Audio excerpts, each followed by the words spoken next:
காஞ்சிபுரத்தில் உள்ள பழமையான விஷ்ணு ஆலயங்களில் ஒன்றான யதோத்கரி பெருமாள் கோயில் ஒன்றாகும். இங்கு இறைவன் யதோத்கரி என்று பிரதிஷ்டை செய்யப்படுகிறார். மேலும் இந்த பெயர் தமிழில் சொன்னவண்ணம் செய்த பெருமாள் என்று மொழிபெயர்க்கப்பட்டுள்ளது.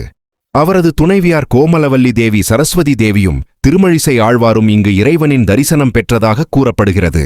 தலை முதல் வலது மற்றும் கால்கள் முதல் இடது என்ற வழக்கமான நிலையைப் போலல்லாமல் பாம்பு சோஃபாவில் தலையை இடதுபுறமாகவும் கால்களை வலதுபுறமாகவும் வைத்து சாய்ந்து அமர்ந்திருப்பதால் தலைமை தெய்வம் தனித்துவமானது.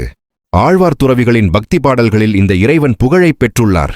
எனவே இந்த கோயில் ஒரு திவ்ய தேசமாக, விஷ்ணுவின் புனிதமான இருப்பிடமாக உள்ளது. தவிர ஆழ்வார் துறவி பொய்கை ஆழ்வாரின் பிறந்த இடத்திலும் இது நிகழ்கிறது. பாரம்பரிய கணக்குகளில் இந்த புனித இடம் திருவேக்கா என்றும் அழைக்கப்படுகிறது. மூலவரின் பெயர் பற்றிய கதை மிகவும் சுவாரஸ்யமானது. ஒரு காலத்தில் திருமழிசை ஆழ்வாரும் அவரது சீடர் கணிகண்ணனும் இந்த இடத்தில் வசித்து வந்தனர். அப்போது ஒரு வயதான பெண்மணி கோவிலில் மிகவும் உண்மையாக சேவை செய்து கொண்டிருந்தார். அவரது பக்தி மற்றும் அர்ப்பணிப்பால் ஈர்க்கப்பட்ட ஆழ்வார் இங்குள்ள இறைவனிடம் பிரார்த்தனை செய்தார். மேலும் அந்த பெண் தெய்வீக அருளால் அசாதாரண அழகான இளம் பெண்ணாக மாற்றப்பட்டார். காஞ்சிபுரம் மன்னர் இந்த பெண்ணால் மிகவும் கவரப்பட்டு அவளை மணந்தார். நாட்கள் செல்லச் செல்ல மன்னர் வயதாகத் தொடங்கினார். அதே நேரத்தில் அவரது மனைவி அப்படியே இருந்தார். தனது மனைவியிடமிருந்து உண்மையை அறிந்த மன்னர் கணிகண்ணனை ஒரு பாடலை பாடச் சொன்னார். அப்போது தானும் இளமையாகவும் அழகாகவும் மாறுவார். கணிகண்ணன் மறுத்ததால் மன்னர் அவரை நகரத்திலிருந்து வெளியேற்றினார்.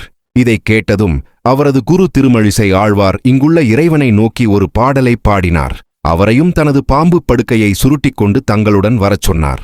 இறைவன் தனக்குச் சொன்னதைச் செய்தார். கணிகண்ணன், திருமழிசை ஆழ்வார், இந்த கோயிலின் இறைவனாகிய மூவரும் நகரத்தை விட்டு வெளியேறினர். இதன் விளைவாக அந்த இடம் அதன் அனைத்து மகத்துவத்தையும் வசீகரத்தையும் இழந்தது. மன்னர் தனது தவறை உணர்ந்து மன்னிப்பு கேட்டு அனைவரையும் திரும்பி வரும்படி கெஞ்சினார். ஆழ்வார் ஒப்புக்கொண்டு உடனடியாக மற்றொரு பாடலை பாடினார். இந்த முறை இறைவனை அவர்களுடன் தங்கள் அசலிடத்திற்கு திரும்பும்படி கேட்டுக்கொண்டார். இந்த முறையும் இறைவன் சம்மதித்து காஞ்சியில் உள்ள தனது கோயிலுக்கு திரும்பினார்.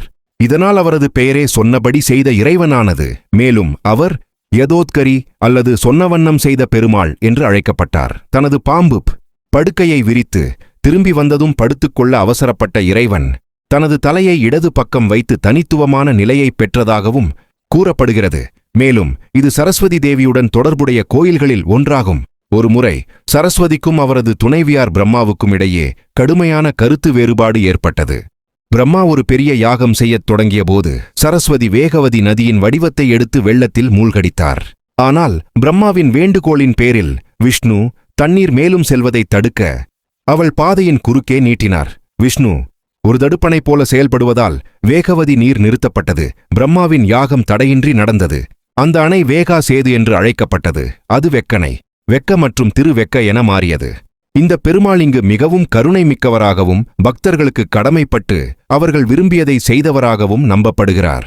எனவே இறைவன் பிரார்த்தனைகளை கேட்டு அவர்களை ஆசீர்வதிப்பார் என்பது ஒரு நம்பிக்கை.